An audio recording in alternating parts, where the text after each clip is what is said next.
And I think one thing we didn't ask about yesterday was you got to go to China this summer with Jordan. I was just curious, what was that experience like for you? That experience was surreal, dope, life changing, all the above. Especially being able to go to the Great Wall. Seeing something like that was, I still can't even fathom it. It was just amazing to witness and even walk the Great Wall of China. And then going to the Dognan court out there in Beijing. That was their version of street ball, and it was dope. It's just like seeing basketball culture across the world. It was a dope experience.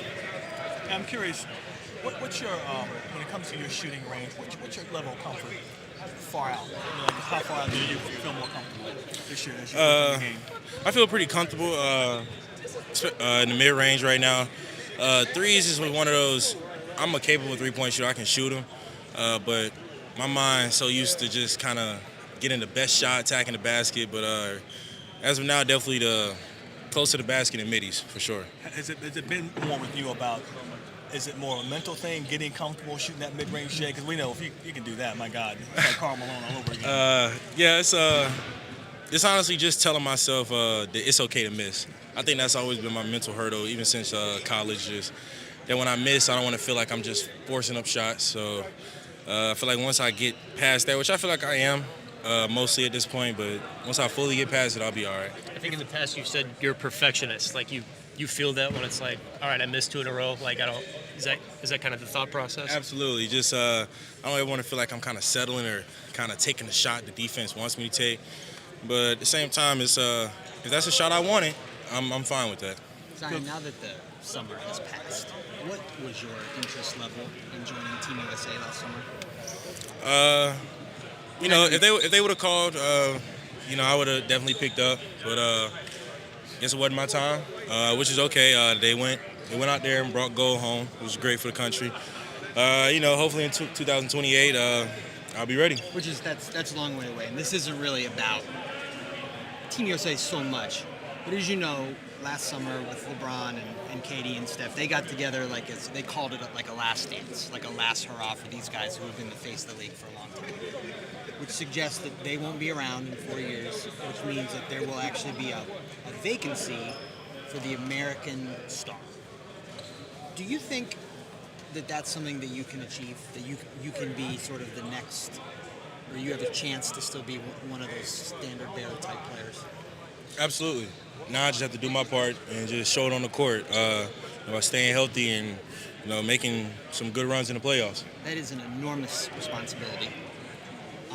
Do you feel pressure or responsibility to live up to that, to reach that status in the NBA?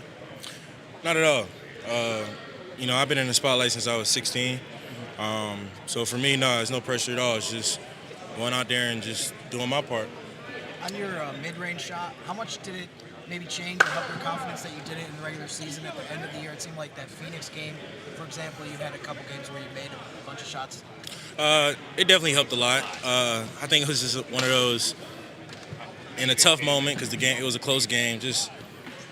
I was just in that zone where I didn't want to lose. My team didn't want to lose, and I wasn't going to let that happen. So, that was just one of those trust in my work. So that's what I'm going to continue to do. Feel good being back out here today?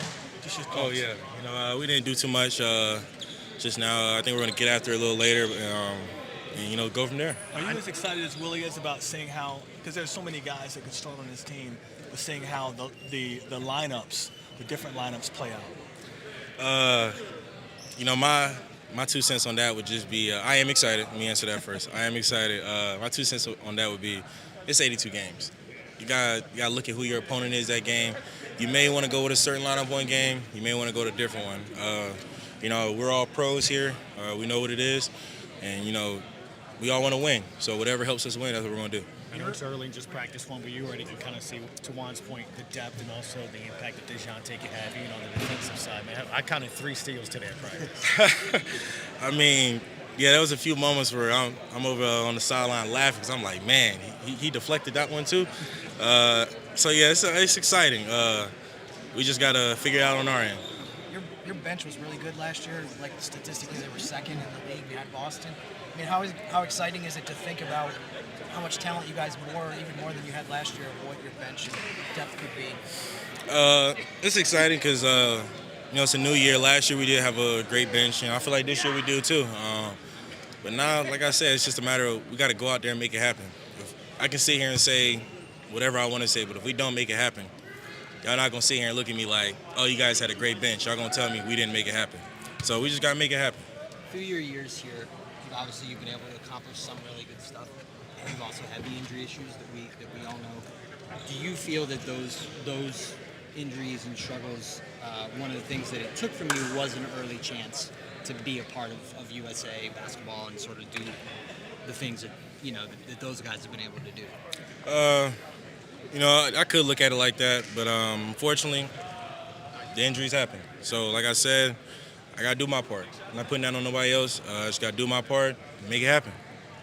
Thank you, Zeke. About the first day. It's cool. Got up and down a little bit. Ran through some sets. Did some defensive principles. And, getting ready for the second practice tonight. What about you, Dejounte? Man, it was solid. I think he hit on every point what we did, man. We getting better. We're here to get better every day. How much are you guys looking forward to seeing how these lineups? I say lineups because it seems like it could change almost every game based on the personnel you guys have. Yeah, man, it's gonna be interesting to see. We know some key things that we have to do to make our offense and defense go. But this is the time to work on it right now and figure it out. And Dejounte, for you, you talked about just being excited about what y'all can do defensively, just getting to see it on the court. What's it been like just seeing just the amount of length and athleticism y'all have? I mean, if we buy into that end, and the Pelicans been a top defensive team, for years. So, to continue to grow at that and try to just continue to grow, man, I mean, the sky's the limit. You get stops, and with this group and the length we have and guys that can space out and attack the basket, that's what we want. That's the best offense, getting stops and running. But also, I feel like, we have, being hoopers, everybody want to work and study the game. We can make our lives easier for each other. Big Eye, over the summer, did you have to change your approach to being a scorer? We know you can knock down the mid-range left and right, but becoming more of a three-point threat for this team? Yeah, it's something that I thought about over the summer, something that I've been thinking about. I've worked on it, but it's something that I always have. I just don't do it because, the mid-range look good. I know it's important. I know it. Looks real good, huh? Yeah, sure. But I know it's important for our team to succeed, and I'm ready for it. Is that really that's just how the league is, isn't it? It's hard to trade 3 for 2. For sure. 3 is always better than 2. Dejounte, I think Willie said, hey, we'd love to see him lead the league in assists for you on the offensive end. What's the right balance between scoring, which we know you can do, and set everybody up with so much offensive talent around you? What's your question, though? I guess what's the right balance between, being the pure point guard versus just scoring and getting yours? I mean, any point guard in this league would tell you they'll love to be in this position with the talent, around, So for me, I'm here to make all their jobs easier. But also, they're going to push me and want me, to be who I am. But for me, personally, this is a blessing just to have this talent around me, So I'm going to talk to these guys. They can talk to me. We with each other. But I want to make their jobs easier and make sure they don't got to work too hard for baskets. And B, it's been a minute since y'all had a pure point guard here like Dejounte. How much do you think that's going to help you and kind of shift some of the things you have to do on the offensive end? Help me personally? Yeah. We got another attacker to the basket, so it takes the attention off of a lot of people on the floor. You got CJ on the wing, you got Z attacking the paint, Dejounte attacking the paint and shooting, and Herb shooting the ball and rebounding and doing what he do. So, the attention is not going to be on just one person. We get to just play basketball. Are people making too much of this team lacking size in the low post, you think? Is the NBA that much different now that you don't need that true 7-foot center? I mean, man, let them talk. We're here. We got our brothers who we ready to go to war with each and every night. So, we can't control none of that. What was just focus for you guys on day one? What you try to get done today?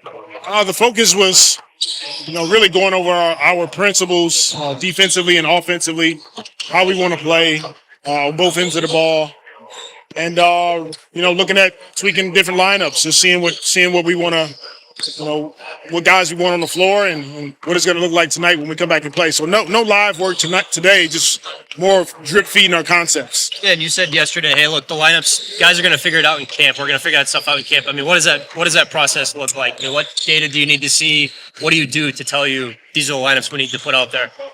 We'll watch a lot of film starting tonight when we come back and play. We'll have some positionless groups on the floor, small ball lineups, whatever we want to call them.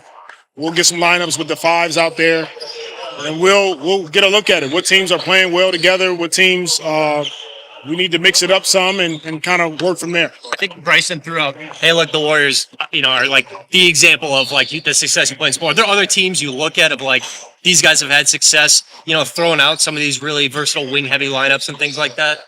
Well, yeah, Boston comes to mind right away.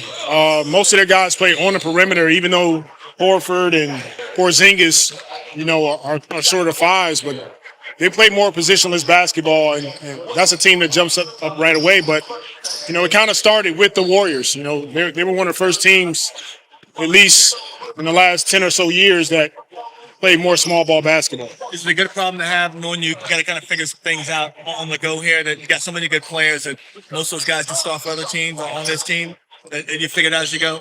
Yeah, it is. It's a good problem.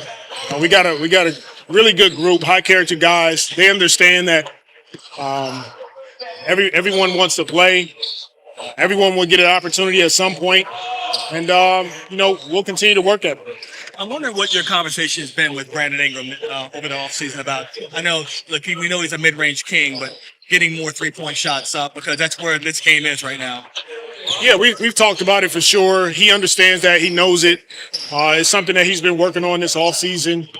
And I'm sure he's eager to put his game on display, but it's something that he'll continue to work through. Is it hard to change a game like that a little bit? No, it can be. It just depends. But I think BI is smart enough. He understands the concepts of how we want to play. He understands how to maximize his scoring opportunities. But, it does take time to adjust.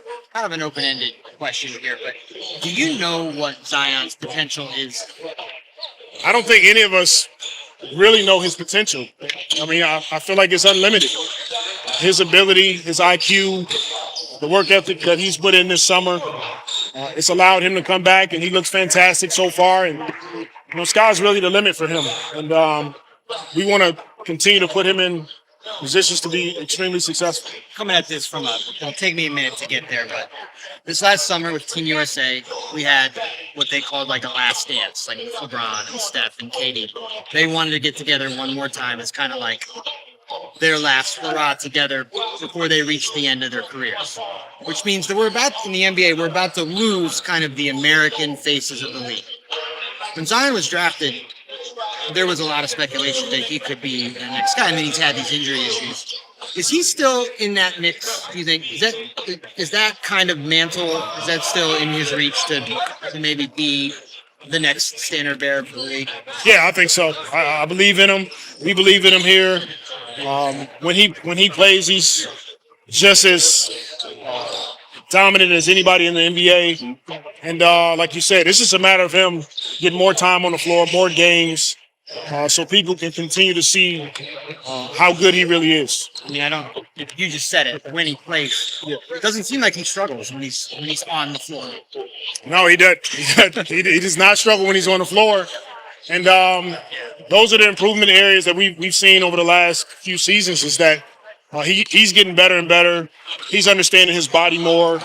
Our medical team is working together with him, and they're doing a fantastic job of trying to keep him on the floor. And when he's one of the best players in the NBA. Willie, Dikembe Mutombo's time in Philadelphia, I think, was right before yours. I know you didn't overlap. I was just curious, how much did you guys, interact, playing in the league at the same time? And, do you have anything that comes to mind, when you hear Dikembe Mutombo? For sure. I did get an opportunity to spend time with Dikembe on the Basketball Without Borders trips. He's a fantastic human being. We lost a really good humanitarian. We lost a good man. And my prayers and my thoughts go out to his family, his wife, Rose, who just a few summers ago, we were together in Egypt, sitting down, having dinner, and it was really tough news to see that he had passed away. Is that cool getting to do a trip to Egypt for like a legend of the game?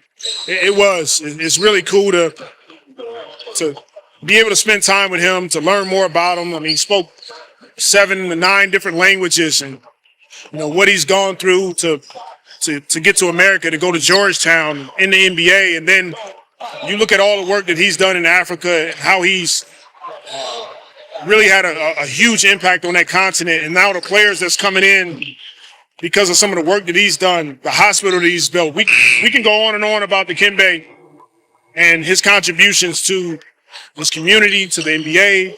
He's touched everybody, and it's really sad that we lost a good man, but we're grateful for all that he gave us. Glad to finally get out here to Nashville and get started. Yeah, we were.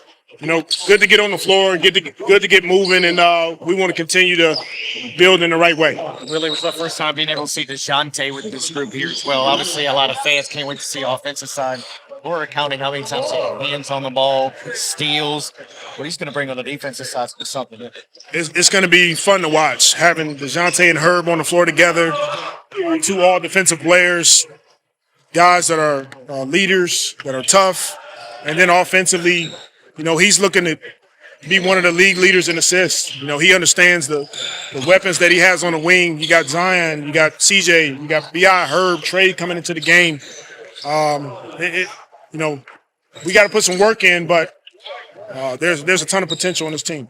Daniel Tice was speaking yesterday about some of the reasons that he wanted to sign with you guys. Do you feel like there's certain things that he does that are just really good compliments to just some of the other pieces that you guys have here? Yeah, I mean, the first thing is that he's a winner. He's been in really good programs here in the NBA. He's won at a high level. He understands how to play the game, how to play the right way, and he just fits our culture. So we're grateful to have him. And, it's going to be some time. It's going to be some games where we really lean on him.